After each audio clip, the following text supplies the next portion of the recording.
Hey everybody, welcome back to Foil Fridays from MattKiteboarding.com. This is Tucker, and today I'm going to introduce you to a new foil board from Slingshot and give you a bit of a review. This is the 2021 Dwarfcraft 100.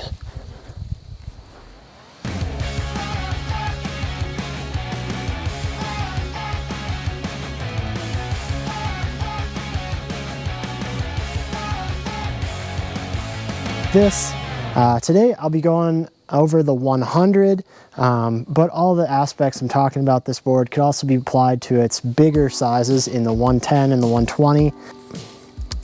This is the 2021 Dwarfcraft 100 from Slingshot.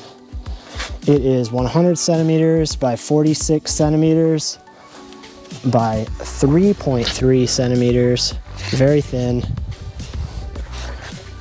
As you can tell, it is a beautiful board like Slingshot always does. They do an excellent job with their fit and finishing, with their colors, their graphic design. And as we're looking at the board, there are even some beneficial features to riding, not just how good they look, but you've got that cool graphic up here. You've got some of the dots and stuff here in the stripes. And they look cool, but they're also super functional. As I was riding this board, I kind of explored that and I realized there's reasons why these are there. They're not just randomly thrown on this board for no reason. You know, at first I thought even like, hey, this front kind of embossed logo, this raised logo, is a little bit annoying. Like, oh, should it be sticking up off the pad like that? Like, I'm not sure I like that. Am I gonna trip on that? Are my feet gonna hit it and I'm, you know, be kind of weird, stub my toe on it? It's not the case. The cool thing about this circle up here is it's a reference point. It's a tactile reference point for your feet, for your toes. So you know when you're getting towards the end of the board. So you know if your foot is towards the center of the board or not. And it's crazy because I found my foot kind of up here a lot in this area. You know, on the foils I was riding, which are larger free ride foils, faster free ride foils, and it was just in the perfect spot where like you kind of knew, you know, where your stance was, where you were on the board without looking at it. And the same thing goes for these bumps back here. You know, if you have your back foot kind of in here where it is routinely, you can sort of feel this. And if you look down, obviously you can see the stripes and see how far forward or back you are really quickly. Even out of like the corner of your eye and your peripheral vision, you can kind of see this stuff and know where your feet are, know where you are over the board, and if that's where you like to be without having to glance down and look real hard. So that's really cool. Additionally, you know, these bumps here, I always talk about, if you've seen my videos about how to do transitions or this or that, how to do foot changes, stuff like that, talking about the sweet spot on a board over the foil. And for most of the foils I was testing, I found that sweet spot, right, was kind of in here, you know, where you can almost put both your feet right on top of each other in here and ride flat, ride continuously without much input. So when you're doing foot changes, you know you want your feet slightly ahead of that, you know, so as not to bring the board up or send it in a direction. You usually kind of want to put your foot slightly forward to that sweet spot so that you're almost descending a little bit. And if you watch Blake's video on how to switch feet on any foil board, if you haven't watched that one, go and watch it if you're working on that, because it'll really help you out. He talks about how you bring the board up and then change your feet as you slightly kind of pillow and descend at the top of that sort of movement. And that's that sweet spot, you know, where you're going to put both your feet momentarily until you move your other foot backwards. So these dots, although really cool looking, are also really useful. Something you didn't really know you needed until you get it with some boards, and that's really good job, Slingshot. While we're kind of down here looking at this board, we'll also talk about the strap placement. And I'm laughing because it's so funny. I have to do this whole review kneeling down by this board because it's so short. This board is like 100 centimeters, which is like a little more than half my height. So this thing's like a skateboard on your feet. It's super cool. But the strap placement on this board, you've got a few options. You can go down the center and the back. You can use foot hooks, obviously, down the center. You can also do an angled strap, 3-strap kind of placement, or 2 up front at an angle. You can also do a single strap at an angle, kind of offset. That's similar to what I do, like wing foiling. I typically don't use straps on a board like this, but if I did, you know, I'd really consider that, especially if you're riding in the waves. It's a good spot for your foot to be kind of slightly to the rail, but more central than a total side strap. One thing that people don't really talk about a lot, but you could definitely do it on this board, is a horizontal strap from here to here.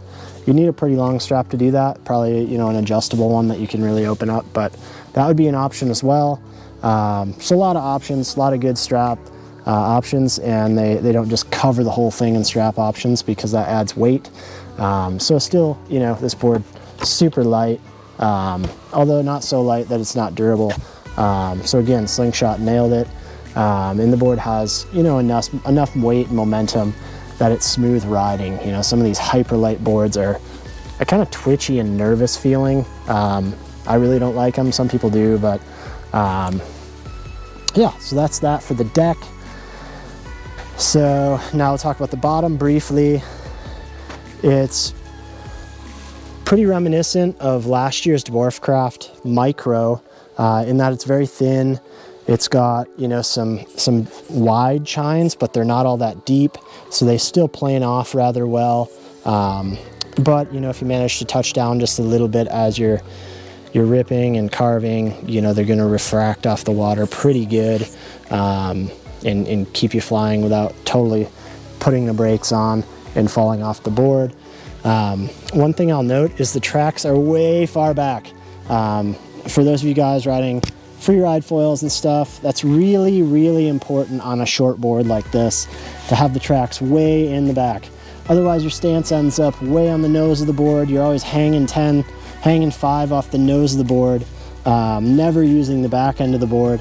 So having the tracks so far back like this really lets your feet be in the proper position over the board, lets you keep, you know, your foot position proper when your board's starting, so you're not burying the nose. But then once you're riding, you know, you're still in that kind of same position, so it's not like you need to board start with your back foot back here and then immediately slide it up, so that, you know, you don't have the wings flying out of the water.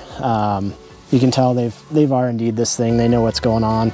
They nailed the track placement on this board. So short, got to be way towards the tail, like I said. In terms of the rocker line, let's see if I can get a good shot of this. Obviously it's a foil board, so it's flat through the middle and tail section, but it's got some good flip in the nose, even, you know, over the deck of the board. So again, that gives you that kind of tactile front foot feeling. You know when you're on the front of the board, because you sort of feel that pitch up. Feels like your front foot's sort of angled up towards you.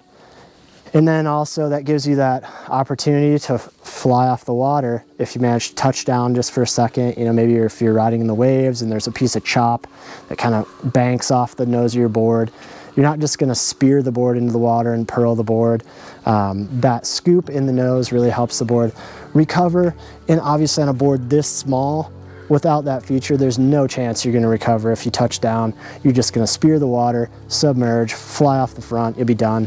So it's a real cool option, or not option, I guess I should say, but design feature on this board that allows you to do that, and I found it works really well.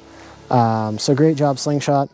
One thing I haven't really mentioned yet, and you know, maybe I hesitate to mention it, but Slingshot does, so I will.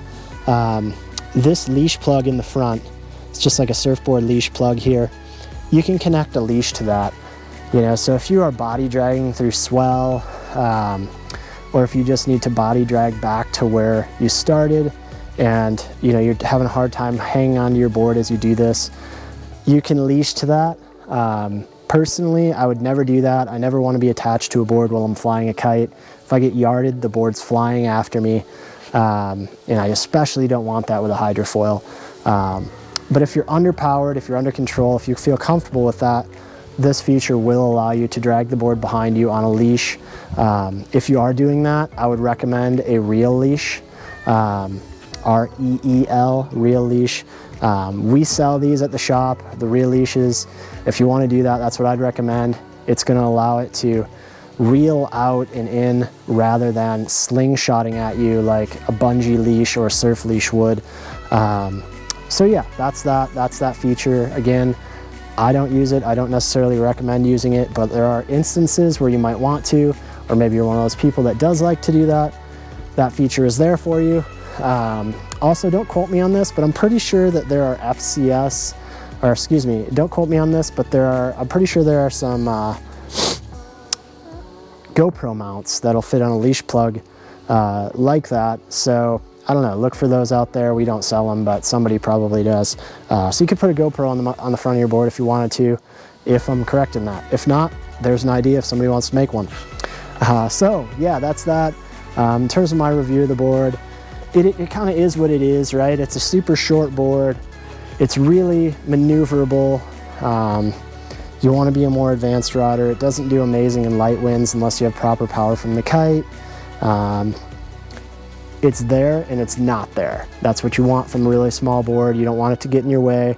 You want a beautiful view and vantage point from where you're riding so you can see what's going on down in front of you and around you.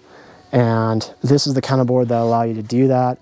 It's the kind of board I like to ride if I'm out free riding, cruising around, riding swell, doing loops, stuff like that. And a lot of the guys that are jumping, I should mention, will like this board a lot as well too, or maybe even the size bigger, you know, if they're riding really fast foils so they can get them planing more.